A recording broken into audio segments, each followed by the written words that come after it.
So, to start my second semester of graduate school here in San Francisco, we had a mixer at a hookah bar.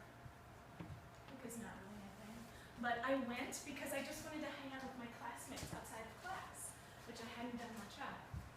So I walk in, and I don't see anyone I know at first. So I take a seat at the bar, order a whiskey sour, and then I keep myself pseudo-occupied. You know, checking my phone, fishing for something in my purse that I don't really need, checking my phone again. When I see this girl, I had class with her last semester. We had paired up once to discuss the critical period hypothesis, linguistics, and we ended up talking about burritos.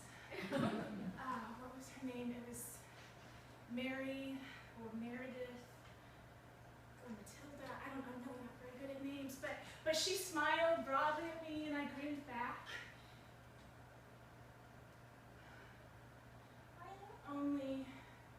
I thought it was me that she was smiling broadly at. Turns out she was actually smiling at the bubbly British dude a few stools down from me, who turns out was also in my class, and neither one of them recognized me.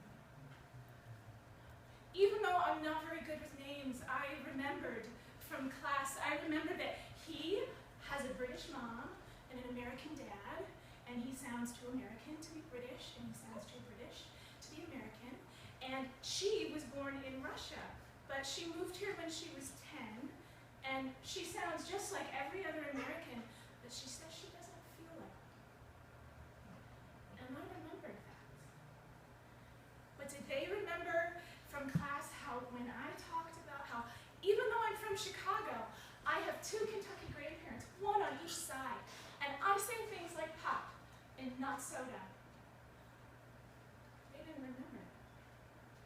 And I know, I should have just gone up to them and said, "Hi, my name is Amanda. We're in the same cohort. We had the same classes last semester. How are you?" But when you're an introvert, and sometimes you feel like life is like you're rowing a boat by yourself in the middle of the ocean, the courage, the strength to do that doesn't really exist. So, I spun around on my bar stool, drank my whiskey soda, and tried to forget about how much I hated it here, how much I didn't want to be here, how much I just wanted to go home.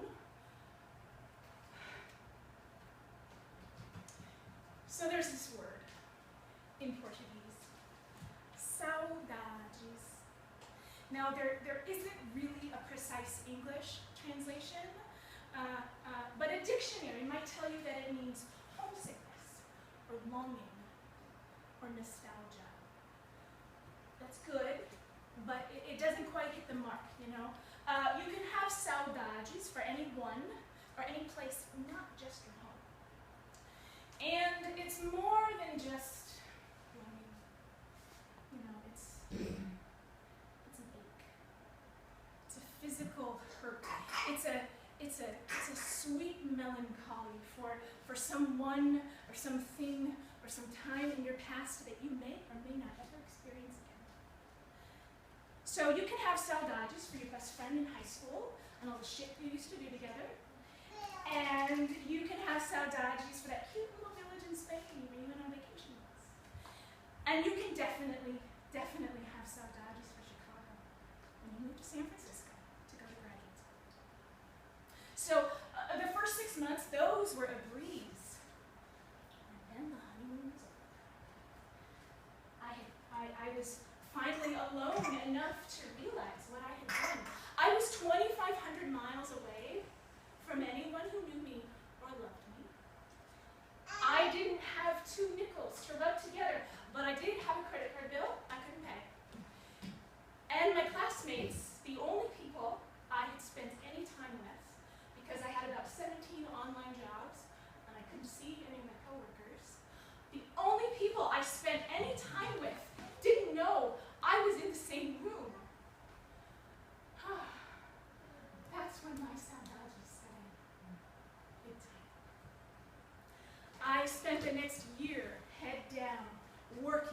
going to school, trying to forget about how much I missed home. I just want to go home.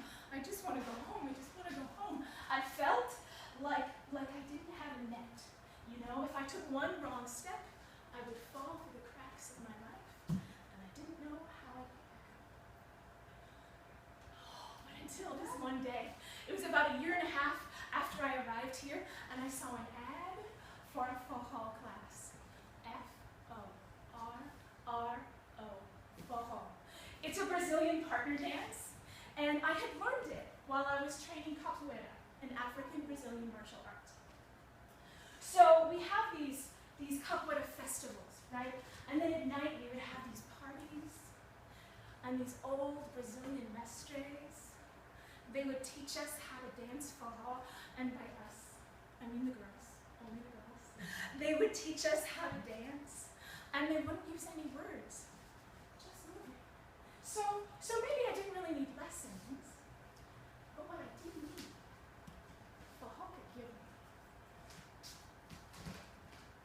So, forró dancing is, simply put, it is euphoria to music. And I'm not overselling it, I promise. It's more chill than salsa, it's more sensual than tango.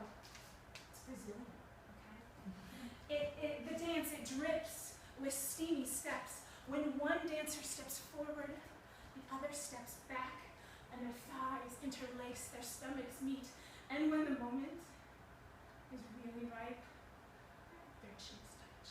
I mean, it's a dance that inspires intense emotion. It has inspired me, ever so briefly, to fall in love with countless dance partners for 3 or 4 minutes at a time. And that's what forró does. It makes me believe that all is right with the world. It makes me believe that storybook love is possible. It makes me believe that Ronaldo, or João, or Ricardo, that we really could run away to Rio, or Recife, or Salvador.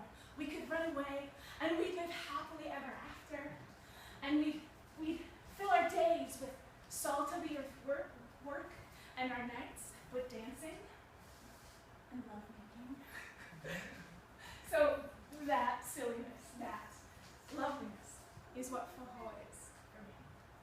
It's love, it's light, it's joy, it's peace, it's connection, it's communication. I mean, you're moving in tandem with another person. It's an acknowledgement. It says, I see you. You exist. I know you exist because I'm holding you. I mean, how many times in our lives do we move through without really seeing other people? Without being seen ourselves? How many times have you gone to greet that person that you kind of know, and they completely look through you? That doesn't happen in forró. You are present, you are seen, you are held. That's how I've been feeling. Like I wasn't being seen, like I was invisible. I felt like I was some apparition moving through the streets, through school, through my whole life. I needed to be seen. So I took that class. But it didn't magically fix things. I went, did what the teacher asked, and then I left. There were invitations to go out afterward. There were opportunities to practice on the dance floor, all of which I declined because shouldn't I be doing something more practical? I'm sorry, no, I've got to go. I've got, homework and work and all that stuff. I'll see you next week, bye. Until one day. The class had ended and there were couples on the dance floor practicing after class. People were fishing clipper cards out of pockets. I was putting on my coat when I heard it. The swells of one of my favorite forró songs.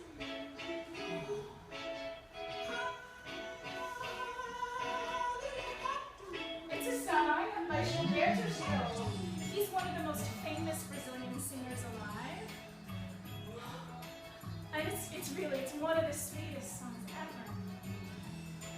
See, it's about this guy. And he's in love with this girl.